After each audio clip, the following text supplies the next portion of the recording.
So this session is on systematic bias correction. So let's start with explaining what systematic biases are.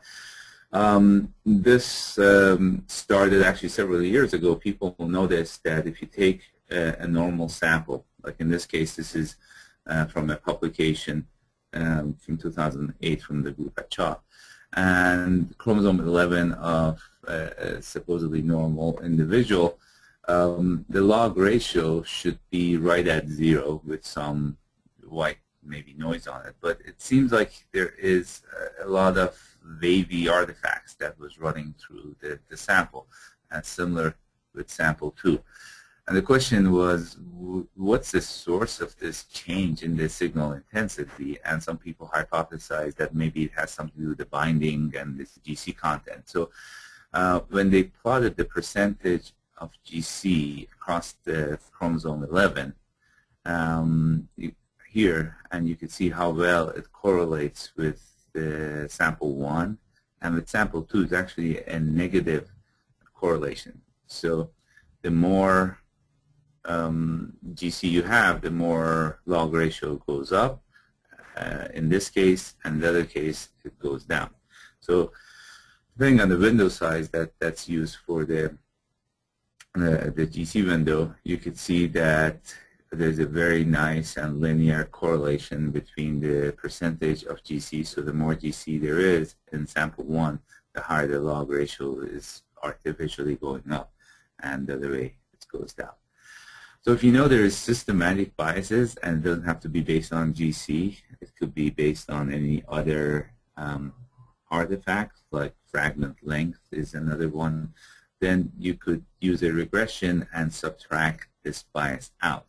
So you fit the data, and you can decide to create a linear model. So the degree of freedom is very limited, just to 1. Or it could be on a quadratic, because if you believe that at a certain point, if you go up in GC percentage, the log ratio increases, but at a certain point it actually starts decreasing, or the other way around, then you need a quadratic fit.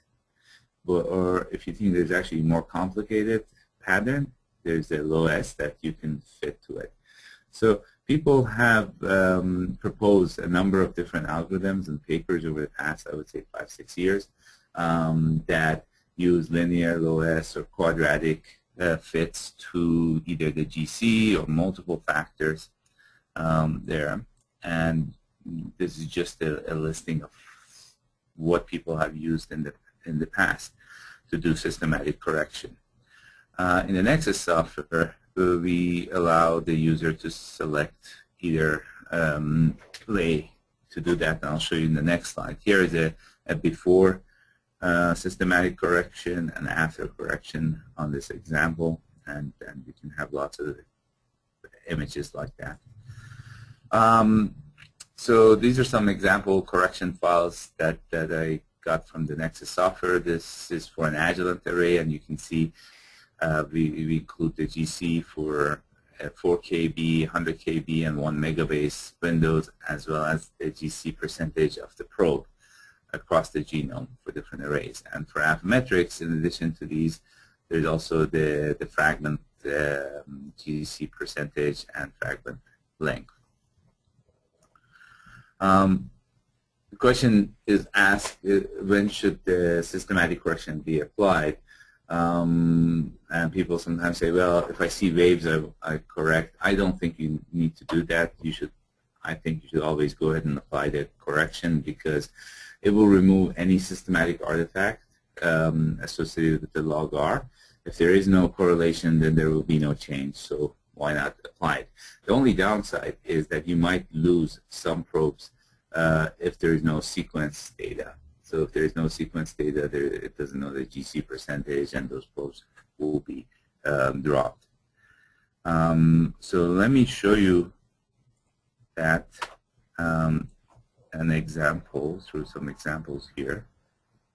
So I don't know why I have some of these open. I think we're looking at that. So here is, let's take this first example. This has not have done any wave correction on it. So if I view this sample, you could see this is an Agilent 244K sample of a glioblastoma, and it is somewhat wavy. It's not bad, but it is wavy. And if you go back to the dataset tab and duplicate it, so I'm going to now run it with the same settings, except I'm going to change this setting here to use the systematic and, let's say, linear correction, and pick Agilent 244K and apply that. And now it's going to process that sample, but this time it's going to do wave correction. Before looking at the data, let's look here. So you can see the quality score improved slightly. So the quality score went from 0.111 to 0.11. So it moved slightly. And I should also show the discarded. But the number of discarded probes went up, so the percentage. So before, 0.003% of the samples were being discarded because Agilent provides these flags, saturated or non-uniform spots. So very few spots were flagged, so they were removed originally. But after the systematic correction, a few more, like less than 1%, 0.13% of the probes did not have matching sequence, so they got blocked. But let's look at, so that was the cause, but look at the results. So if I now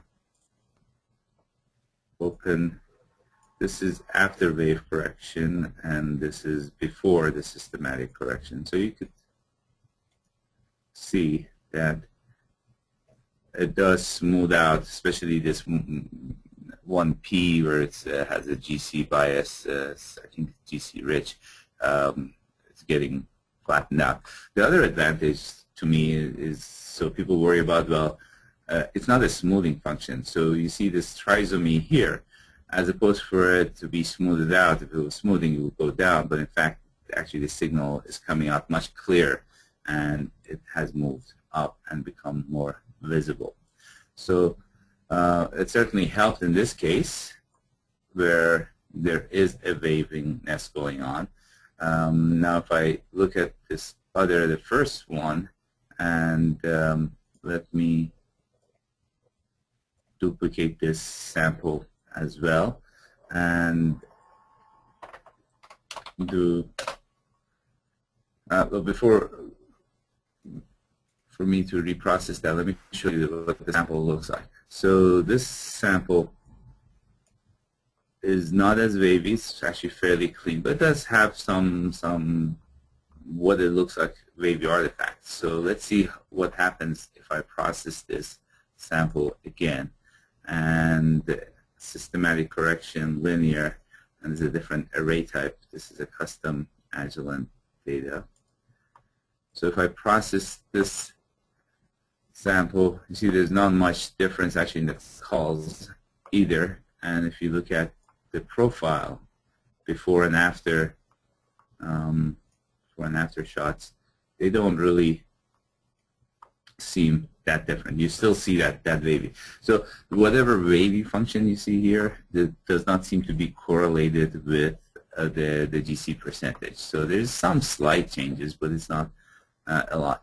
So the point I made earlier about do it all the time, so in a case like here where it did not make much difference, then you just don't get much difference on it. So hopefully that provides some information.